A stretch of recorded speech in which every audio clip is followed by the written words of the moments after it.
So, in 2005, my mother suddenly passed away at 68 years old after some delayed complications of an elective surgery. Of 4 brothers and 2 sisters, everyone except brother managed to make it to the funeral. This mostly goes down as preparations are being made for the funeral. My mother had a life insurance policy, not enough to make anyone rich by any means, but she made sure there was money there in the event of her passing. $8,000 USD. No one but her relied on her income, so there wasn't really any need for something extravagant. My mother has listed me as the beneficiary of her life insurance, which is important for the story. There's a couple of us who would be considered low income, but at least 3 of us, while not rich, will probably never worry about how they are going to pay for a bill, or even a funeral, for the rest of their life. I fell somewhere in between. I made decent money and such, but I was not independently wealthy. My mother lived a pretty hard life up until 10 years before her death. Born in eastern Kentucky in the 30s, raising 7 kids on a waitress wage, difficult marriages. Yet she always had good food on the table 3 times a day. We were always cared for, and even our Christmas time was awesome. I still remember a year from my childhood that the corner of our living room looked like a postcard, with presents stacked floor to ceiling. The point here is that she always put her kids first, and even in her passing, she made sure no one would have to take on a burden to bury her. I am the baby of the family, being born a number of years after my next sibling. Therefore, I was the last to move out, and always being nearby, I was way closer to her than any of my siblings in the later years of her life. I was usually the one who would take her out to dinner, or buy her something nice as a gift. On her 68th birthday, and the year of her passing, I, and my girlfriend at the time, was the only one who celebrated her birthday with her. A cake that said 18, because I always told her that when she turned 50, she got to start over. And we joked on that day that she was legal again.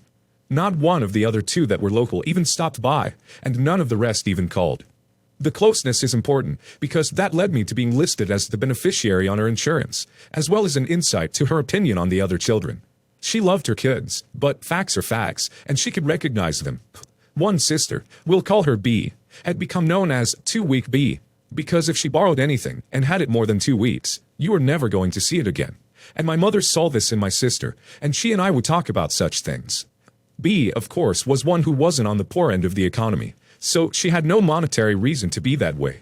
B will be the focus of most of the rest of this, as she really is the CB here. Mom, as I called her, always told me that I was the beneficiary of her insurance because she didn't trust anyone else. Locally, there was me, B, and one of the brothers, to be responsible enough to do the right thing with the money. She also told me, if I ever die, you go in the bedroom and in the top right drawer is insurance information. She also never said that without also adding, you take that money and you bury me. You do not spend a dime more than it takes to put me in the ground. You take the rest and you go on vacation, or put it on a new car, or something, but you do not waste it on me. She was adamant that I be frugal with her funeral, and keep the rest. My mother, always looking out for her kids. So she passes, and I find the insurance information, and I give the insurance company a call, and they tell me about the $8,000, and that I need to get them the death certificate, blah blah blah. So the family gets together before going to arrange the funeral and take out the casket, and I ignore the words my mother told me time and time again.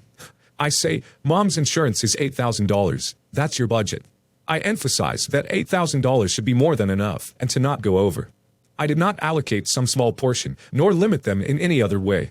What I did do is go against my mother's wishes, and maybe in hindsight I shouldn't have, but for me, I did the right thing. It was for my mother. Unfortunately, I did not get to help pick out the funeral arrangements, as by this time, I had been up 48 hours because one of my brothers busted a wheel bearing on his vehicle during his trip from 10 hours away, and I had to go a few hundred miles in each direction in the middle of the night, with a U-Haul pull-behind trailer, to get him and his family. That, combined with spending long hours in the hospital before she passed, had kept me awake long past exhaustion. So I told the family that I trusted their decision, and to make it nice, and re-emphasized the budget. I proceeded to pass out for a few hours. So the family has returned from the funeral home, and has picked out a nice spot in a decent cemetery. My mother's favorite color was pink, so there was a nice pink casket picked out with great decorations and nice flowers. It was all very lovely, of course. Honestly, it was very fitting for my mother. It wasn't, however, what my mother told me to do. I recall her saying something along the lines of, if you could throw me in a pine box and bury me in the backyard, that'd be enough. Silly, but I really think she was serious. She grew up in eastern Kentucky, and that's basically what Minnie did there in the 30s. Everything was great until B says, We went over budget. We divided the rest up and you owe us $400. Of course, I was like, excuse me? And she reiterated what she said. I said, no, I just gave you $8,000 and told you not to go over. She then ranted about how that money was mom's insurance and that I hadn't given her anything. If you, like her, do not know how life insurance works, the money becomes the sole property of the beneficiary, and that person has no legal responsibility to pay for anything, funeral, debts, or anything. The $8,000 legally belonged to me and no one else, and I chose against my mother's wishes to spend 100% of that money on her funeral. I did not go on vacation or buy a new car. That just didn't feel right to me. We decided this could be discussed after the funeral, but I knew that there was nothing to discuss. I provided $8,000 with a directive to not overspend. This funeral could have cost everyone exactly $0, and it was not me who spent $2,800 too much, with the expectation that the rest cough up the difference. And really, if they had spent $4,000, I would probably divided the remaining cash up evenly among us. So, after the funeral, there was a matter of mom's stuff. All her belongings and things. People turned to me to ask what they could have. I didn't feel I was the one to determine that, so I basically told everyone, I only want the photo albums, and what you can agree between yourselves, then go for it. When everyone was done, almost everything substantial was still there. People wanted specific photos of certain sentimental items, but many being long distance, they did not have a capacity to take such big items. I did get those photo albums, and I also specifically ended up with a billiards cue stick that my mother had since I was a kid. She was a bit of a pro at billiards, having played in seasonal play and tournaments, and even had a trophy showing a near-perfect .995 average for one season. All the other items my mother had now had to be dealt with. It was me who packed everything, me who loaded it into a truck, and me who moved it across town and put it into a storage unit. And it was me who paid the $100 a month to store it.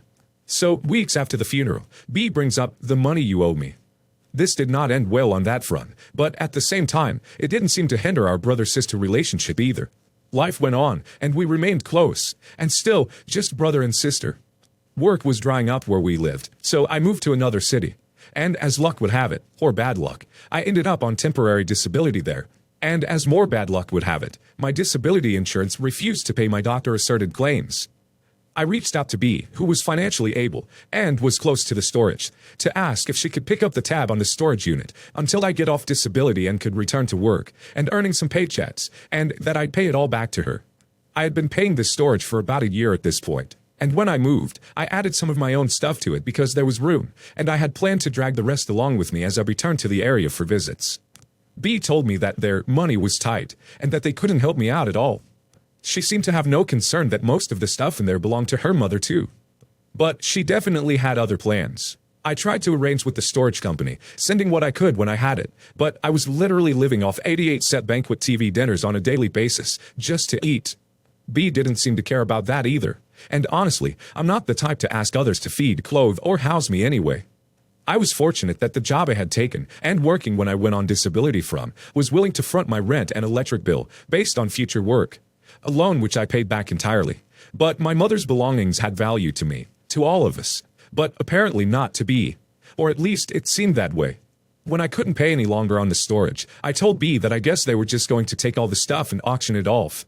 I was a few months behind on payments at this point, and they were no longer willing to accept smaller amounts on whatever schedule I could muster. She gave me a guilt trip about how could you let this happen and all that, and it was a huge blow-up. But, again, we remained close, as brother and sister. About 3 years later, my sister was visiting. I remember sitting on the front porch, she and the storage unit came up. She was so heartfelt about it. She said, those were just things, they can be replaced. And I told her that they were mostly mom's things, and that cannot be replaced. She went on about how things are just things and all that, and that everything will be fine with time. So, 1 more year passes. 2012 or so comes along, and I get a call from a different relative asking if I wanted some documents, birth certificates and such, that they came across. I was like, what do you mean, came across? They were vague at first, but after I was adamant that those documents could have come from the storage unit, they came clean. They told me that B had all my stuff, and all my mother's stuff, and she was having a great big yard sale in her front lawn right at this moment. They had come across a box of documents when going through the items in storage and felt that I should have them, since they couldn't sell them anyway. B, the one who couldn't help, the one who told me that they were just things. She was having a grand old time making money in her fancy little yard sale. I called B and she told me I didn't deserve those things, owed $400 for Mom's funeral, and it was going to get paid one way or another. She refused to budge. I was a 10-hour drive away. It was a huge argument, and I told her to never contact me again. After speaking to the storage unit, which I thought had auctioned the stuff long ago, they tell me that right after they spoke to me last, that she stopped by and convinced them that she would be taking over the unit and making the payments. They knew who she was, and that she was my sister, small town. Apparently, she caught the payments up, and had been making regular payments all that time until she decided to cash in. I had long resumed work and could have paid her back anything she was out of pocket had she just assisted me a few months while I was on disability. After all, I was asking her to help pay for storage on items that belonged to her dead mother. Her plan was much more sinister. I haven't spoken with her since that day, and probably never will. And I guess B got the photo albums too, I suppose. They were, after all, in that storage unit. Quite honestly, you could go after the storage company for letting her have the stuff. If your name was the only one on the contract, then letting her have it without your signature is illegal. Doesn't matter who she is. Doesn't matter that she brought the storage payments up to date. Giving her access was illegal. Had they let it go to auction and she bought it outright there, that would be a different story. Something you might think about looking into. Disown toxic so-called sister. I wish you should sue against her for theft without your own permission. I'm very sorry that's what's happened to you. Shame on her. This happened over 5 years ago. My boyfriend's cousin is the typical entitled Karen. Nothing anyone ever does for her is good enough. But back then, she, EC, and my boyfriend, D, were at least on speaking terms. At the time, D's entire extended family was gathered at his parents' place. EC's birthday was approaching. She put on her sickeningly sweet smile and asked him what he was getting her. D's career had recently taken off, and he was feeling generous, so he asked her what she wanted. Without hesitation, the cousin asked for a pair of platinum earrings. D was a bit surprised, but agreed. That evening, he took her to a jewelry store. EC picked out a pair of sapphire-studded earrings, along with a nice pair of cufflinks. D asked what she was doing, as he had only agreed to buy her earrings. EC had the nerve to get irritated, and told him she needed something for her husband as their anniversary was in a few weeks. D's first instinct was to chew her out right there, but then he had a better idea. He paid for the things and drove them back to his parents' place, where, to cousin's horror, he gave the earrings to his sister and announced that he had bought himself a nice pair of cufflinks. When cousin became upset and whined to everyone that D lied to her and that she felt cheated and embarrassed, D told the family what she tried to pull. D's parents and other relatives sided with him and told cousin that she's the one who tried to trick him. EC's parents looked upset, but didn't have the guts to defend their daughter's actions. And every time he wears the cufflinks, he calls his hands the bringers of justice. Family members are the worst CBs ever. They think because they're family that they're entitled to anything and everything for free. Money, personal items, and more. And how dare you ask to be repaid? But we're family. I shouldn't have to pay you back, is their rallying cry. I have a general rule. If someone expects something from you, they no longer deserve to have it. This is because if they have an expectation, they cannot simultaneously feel gratitude for your generosity. Why would they? They expected it of you. They felt entitled to it. This definitely goes for gifts. Another example is holding the door for completely able-bodied people. They're not simply entitled to the gesture. Rather, they should be grateful for the kind gesture. I'm aware there are exceptions to this rule. E.g., a child has every right to expect a parent to take care of them and buy them the things they need, but only up to a certain age. However, this entitlement does not extend to things like gifts, where gratitude is the appropriate behavior.